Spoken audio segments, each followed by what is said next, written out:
கீழே நம்ம கை இப்படி தான் கொடுப்போம். ஹுக்கில் இப்படி மாட்டி விட்டுட்டு மேலே எடுத்துகிட்டு இப்படி டைட் பண்ணிக்குவோம். அந்த முடிச்சு வர வரைக்கும் டைட் பண்ணிவிட்டு பாருங்கள், ஒரு சுற்றி மேலே இப்படி ஒரு ட்விஸ்ட்டு, மறுபடியும் ஒரு சுற்றி சுற்றி ஒரு ட்விஸ்ட்டு, சுற்றி ஆப்போசிட்டில், அதாவது அந்த ஹுக் பாயிண்ட் இருக்கு இல்லையா, அதுக்கு ஆப்போசிட்டில் டேரெக்ட் மட்டும் பண்ணணும், பிடிச்சி இழுக்க வேண்டியதில்லை. இப்படி ஒரு சுற்றி இப்படி கீழே வைக்காமல் இப்படி கீழே வச்சிங்கன்னா உங்களுக்கு வந்து ரொம்ப ஸ்ட்ரகிள் பண்ணும். அது நீங்கள் பழகினதுக்கப்புறம் நீங்கள் வைக்கலாம், ஒன்றும் பண்ணாது, ஸ்ட்ரகிள் பண்ணாது. ஆனால் நீங்கள் வந்து இப்போ பழகும்போது வச்சிங்கன்னா கஷ்டமாக இருக்கும். ஸோ இப்படி சுற்றி ஆப்போசிட்டில் கொண்டு போய் நிறுத்திக்கணும். பாருங்கள், ரெண்டுக்கும் டிஃப்ரெண்ட் இருக்கும்.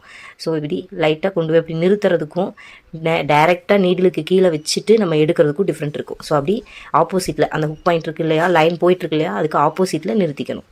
ஸோ அப்படி நிறுத்திக்கிட்டிங்கன்னா தான் கரெக்டாக இருக்கும். ஏதாவது ஒன்று புரியல அப்படின்னா ரிப்பீட்டடாக அந்த வீடியோவை பார்த்துக்கிட்டே இருந்தீங்கன்னா உங்களுக்கு புரிஞ்சிடும். இப்போ இதை வந்து நம்ம எண்டு நாட் போடுவோம். ஸோ அது அதே மாதிரி தான் இந்த எண்டு நாட் வந்து நான் உங்களுக்கு கீழே எப்படி போடுறோம் அப்படிங்கிறத காட்டுறேன். பாருங்கள், எவ்வளோ லூஸாக வச்சுருக்கேன் பாருங்கள். கையை லூஸாக தான் வச்சுருக்கணும், கையை ரொம்ப டைட் பண்ணி வச்சுக்கக்கூடாது. அதாவது ரொம்ப சாஃப்டாக ஹேண்டில் பண்ணணும், இழுக்கக்கூடாது கீழே.